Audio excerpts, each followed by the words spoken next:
Welcome to the Triumph Awards, and we are very excited. First, let me tell you in my own words why this is so important to me.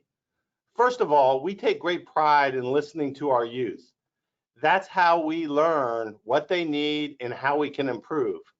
Second of all, we know that adults impact children, and this will let us know how as we listen to them and hear their story and how we can do better.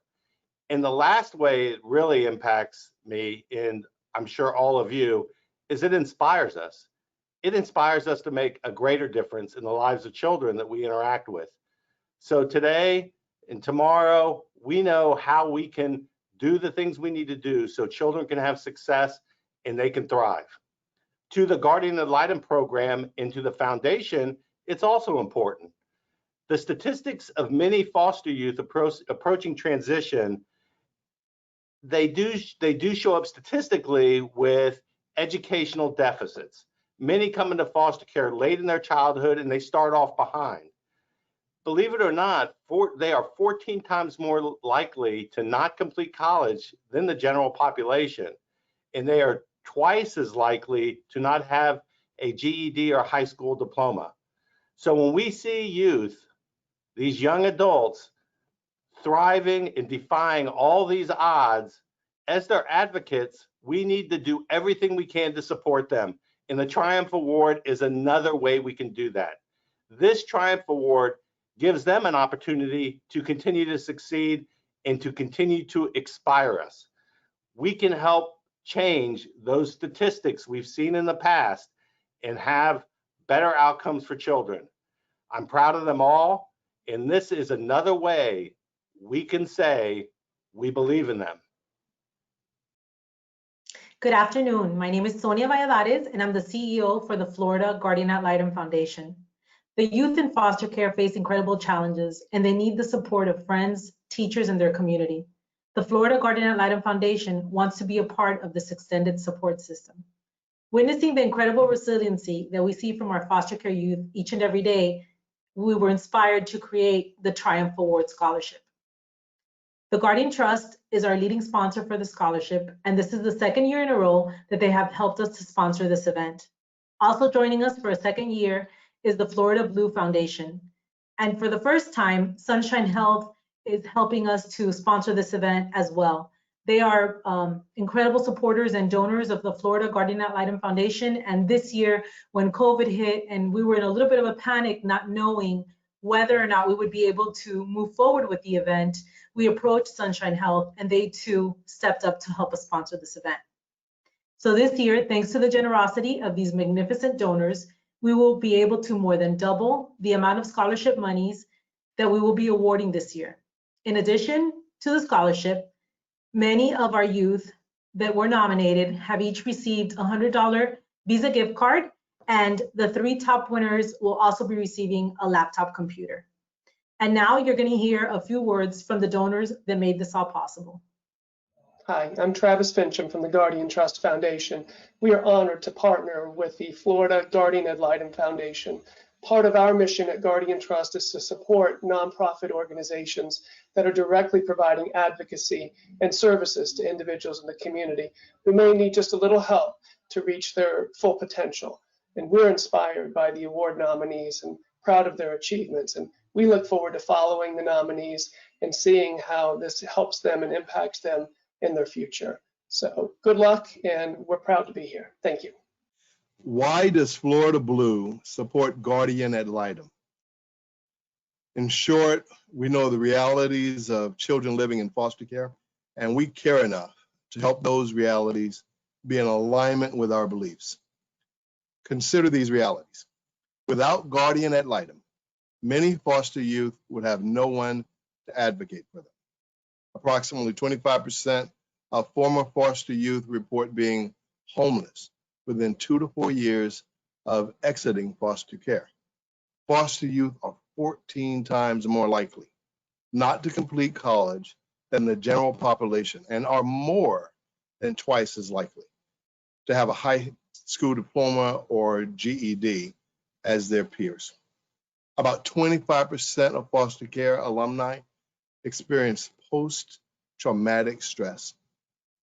Youth in foster care receive health care through Medicaid and are at risk of losing this coverage once they age out of foster care, and only one half of these young adults after foster care have medical insurance. Knowing these realities and believing that every person should have access to good health, we are committed to changing a child's story. That is why Florida Blue, for a second year in a row, is helping to support the Triumph Award Scholarship Program. Hello, my name's Nico Shea, and I'm the Vice President of Child Welfare Programs for Sunshine Health. I am also very honored to be a board member of Florida's Guardian Ad Litem Foundation. I have had the amazing experience of serving on the Triumph Awards for the past 2 years. And as a judge, it has been so incredible. I've had the chance to talk with the youth firsthand, directly, and really hear about the very difficult challenges they've experienced in their childhoods, but also how they have overcome those challenges. Not only overcome them, but then go on to really excel academically. So it is just nothing short of amazing, the resiliency, the determination that has been exhibited by all of the candidates in the Triumph Awards. So we are so very pleased to be able to support these strong and intelligent young people as they pursue their higher educational aspirations. We are so proud of all the finalists, and we wish you all the very, very best in your academic journeys. Congratulations to you all. We had so many deserving youth, and it was extremely difficult to make a decision. Time and time again, we're just in awe of the resiliency of our youth. And here to announce our third place Triumph Award grantee, Shailene Alexis, is Judy Langley, volunteer from the 20th Judicial Circuit. My name is Judy Langley. I am the guardian ad litem for Shailene Alexis. I'm her guardian in Lee County, and I've been with the program since 2006. Shailene is a very unique young lady.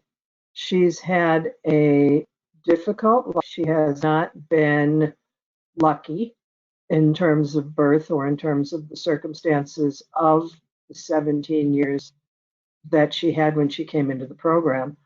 But this is a girl who has never let her circumstances define her. When I met her, she was, of course, as most kids are, very shaken by the process, by being removed from her home and from being in a strange place with strange people. But the first question she asked me was, did I think we would be able to get the laptop from her house so she could finish her classwork? She and her sister were both in this case, and they were doing in-home learning prior to the pandemic. This was in 2019. And the two of them were concerned more than anything else with being able to get their good grades. They did not want to have incompletes on that online program that they were participating in. And when you meet kids originally, they normally are cowed by the process. And in some cases, what she had been through breaks kids. But this is a girl who has never let anything that has happened deter her.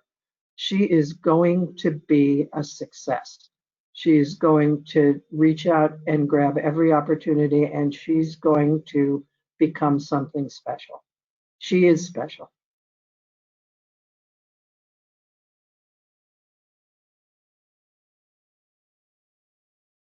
Hello, my name is Shailene Alexis.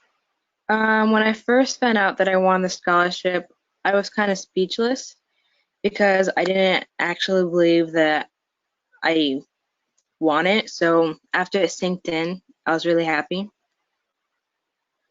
Well, I was kind of telling the people close to me, like I told my best friend, and then my foster parent and my mom and my sister and some other close people to me, and they were all very happy and congratulated me and stuff. I think I'll probably major more in the science field because I want to be a veterinarian when I grow up. So it's going to involve a lot of science and math and stuff. I think I'd most likely tell them to keep walking forward and don't look back, because if you keep walking forward, you're going to have a goal in mind, but if you keep looking back, well, you're never going to reach that goal. I tell them to don't give up on the kids, because even though the kids might not seem like it, they do need help sometimes, and you guys can give it to them. First off, I would thank them a lot, because the money for the scholarship is like, it helps, like, it's like a stepping stone up to your goal. It helps you reach it. So I would thank them a lot for that, for the opportunity to be able to do this. And here to introduce you to our second place Triumph Award grantee, Serenity Binder, is Carmen Edge, Child Advocate Manager for the Second Circuit.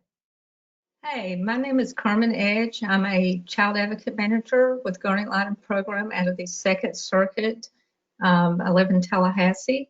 I had the opportunity over the last 4 years of working with a young lady named Serenity Binder, and I am delighted to be able to be here today to introduce her to you all as a recipient of the Triumph Award. I met Serenity back in December of 2016 when I became employed with Garnet Litem Program. She is, at that point, she was definitely a typical teenager that offered her fair share of challenges, but she also overcame all those challenges since I have known her. She's a bright, beautiful young lady. Some of the challenges that she overcame was some pretty severe childhood abuse situations. She went through extensive counseling to deal with that. She is no longer in counseling. She's managed to work through that and learn how to deal with her emotions. Not only has she learned how to deal with them, she's also become a mentor to other children that were in the group home that she was in, and she spends time assisting them. That also led to her going to Washington, D.C. in August of 2019, where she got nominated to be an ambassador, one of 2 ambassadors out of the foster care program for the Chaffee Conference, where she went and spoke about the foster care system and how to make it better for her peers. She also has triumphed over educational issues. I can't tell you how many school IEPs and school meetings that her Garnet Litem volunteer and myself participated in. Sometimes that led to a love-hate relationship with the child, but in the long run, the way it turned out is Serenity was able to accomplish her GED, and she is now enrolled in community college and pursuing a degree in occupational therapy. I'm very proud of her for that accomplishment. She also had some fears about getting a job because she, due to the abuse issues she had, it was difficult for her to talk with people. But now she is a cashier at her job. She's been there for over a year. She has gotten promotions and pay raises and making a lot of accomplishments there. Additionally, she was able, in the midst of all this, where it was hard for her to connect with people, she did end up meeting a host family or that took her in. And of course, at first she wasn't comfortable with them, but she actually ended up getting adopted by them in November of last year. And so now she had, and as an adult, which is almost unheard of, first one I've ever been a part of, but she is now has a forever family, which is amazing. I'm just amazed with her. She's triumphed over so many things, all these issues that she's gone through more in her 20 years of life than most of us have gone through in all of our life. And I'm very proud of how she has stepped up to the plate. She's, even though sometimes she didn't like what the grown-ups have to say, she still came back around. She's let people work with her. She's accepted the resources, and she's trying to pay it forward and give it back to people.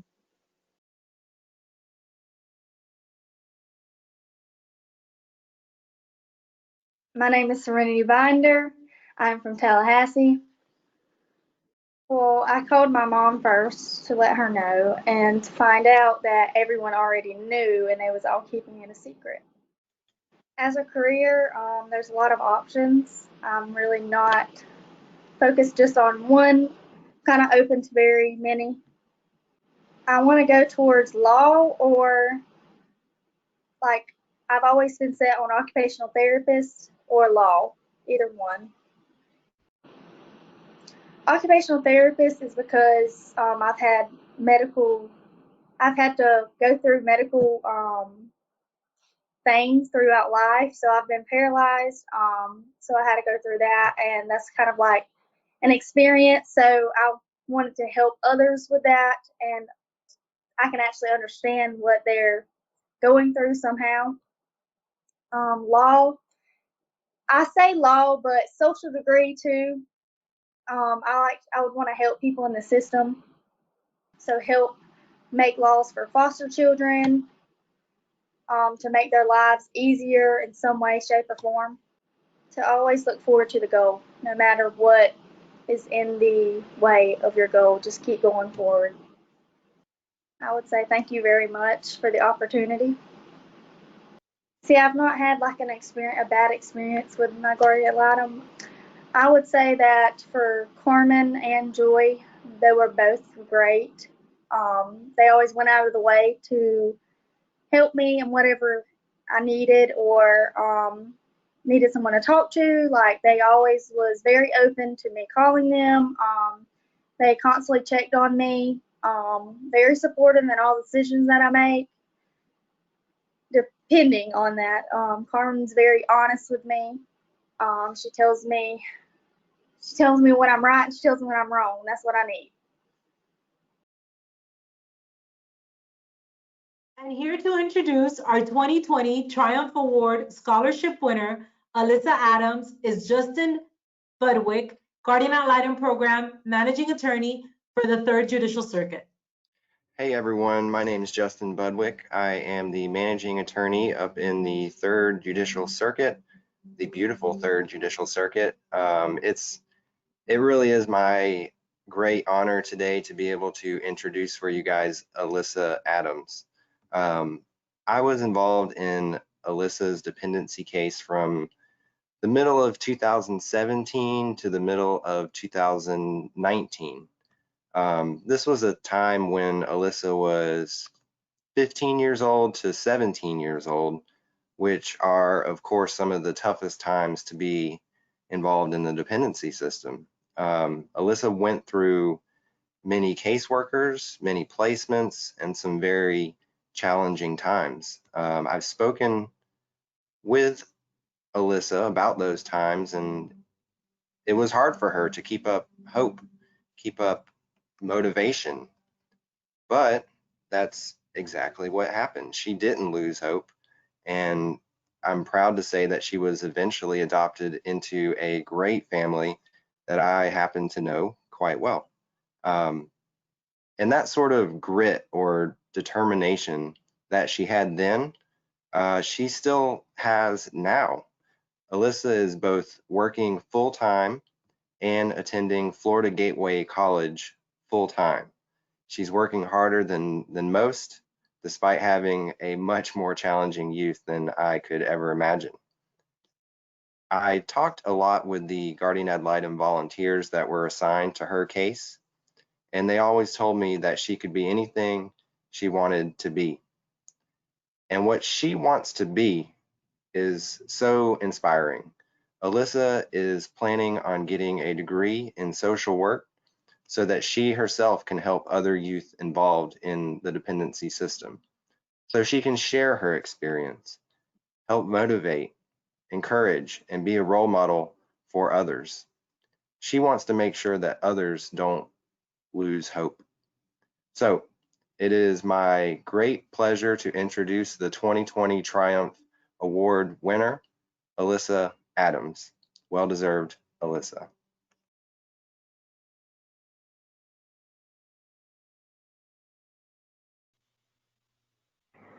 Okay, well, my name is Alyssa Adams. It was Alyssa McBride, but I was adopted on my 17th birthday by Miss Wanda and Mr. Jerry Adams.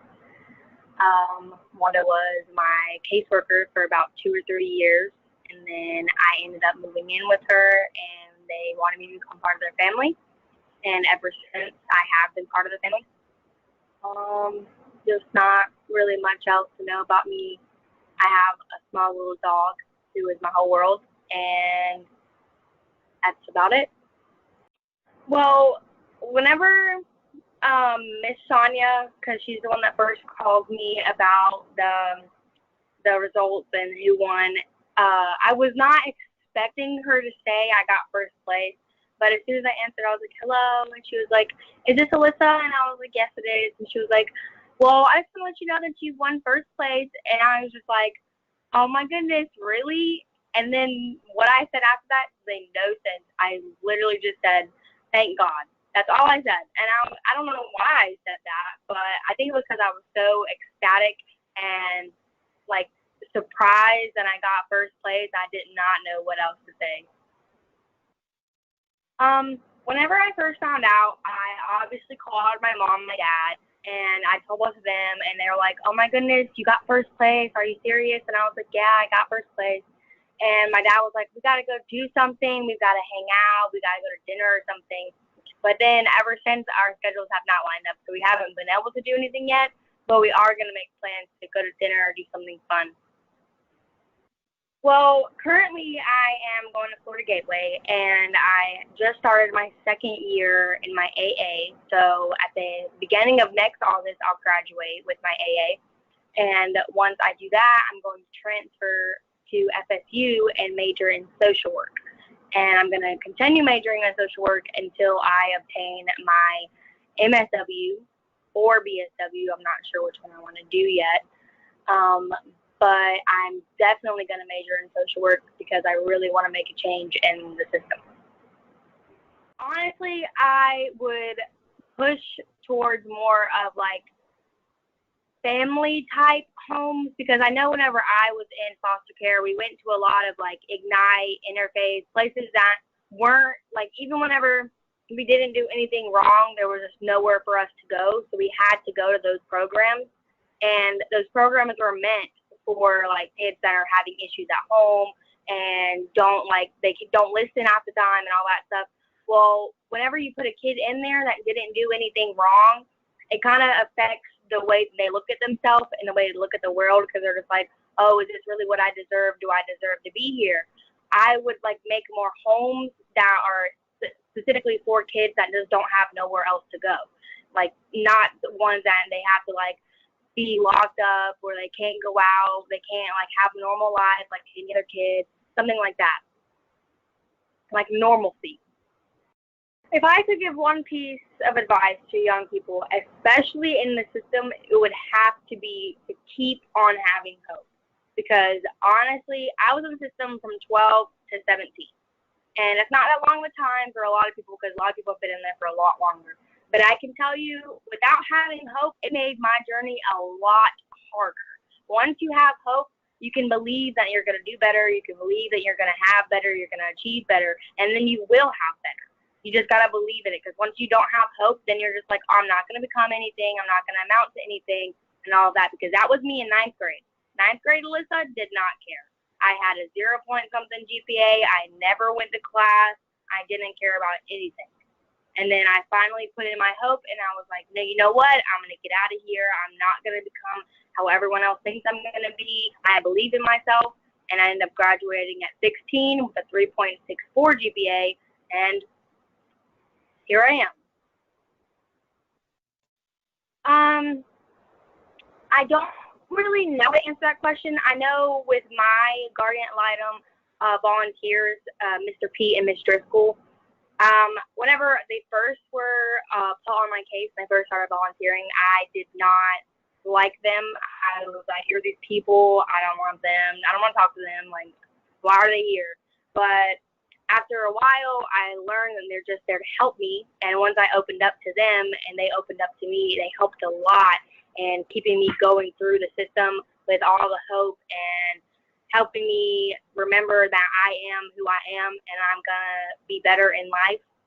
And even on Christmas, like the years of Christmas, whenever I would have nothing, they'd go out of their way to make sure that I had something at least. I remember my first Christmas with them, they bought me a pair of shoes because I didn't get anything else for Christmas. And it honestly made me feel like the best person ever because I was like, oh my goodness, they really care. They got me something. But I honestly would just say that for the volunteers that are helping the kids, don't give up on the kids, because I know whenever I first started having volunteers, I did not want anything to do with them, and I wanted them to just go.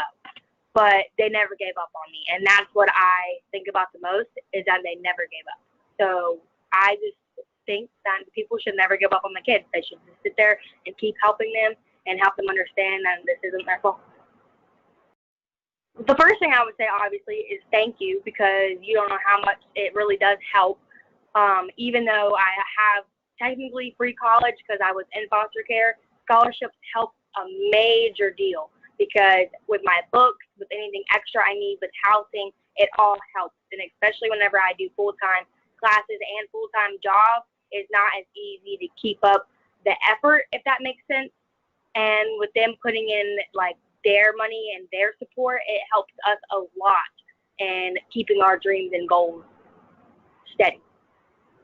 I mean, I definitely I don't know who all is going to be seeing this, but I definitely want to give a shout out to everyone that has been on my case and helped me through it, because I was a tough child to deal with, I can tell you that. And I don't know, I appreciate everything that every caseworker and every group home and every foster parent has ever done for me, because it's made me who I am today.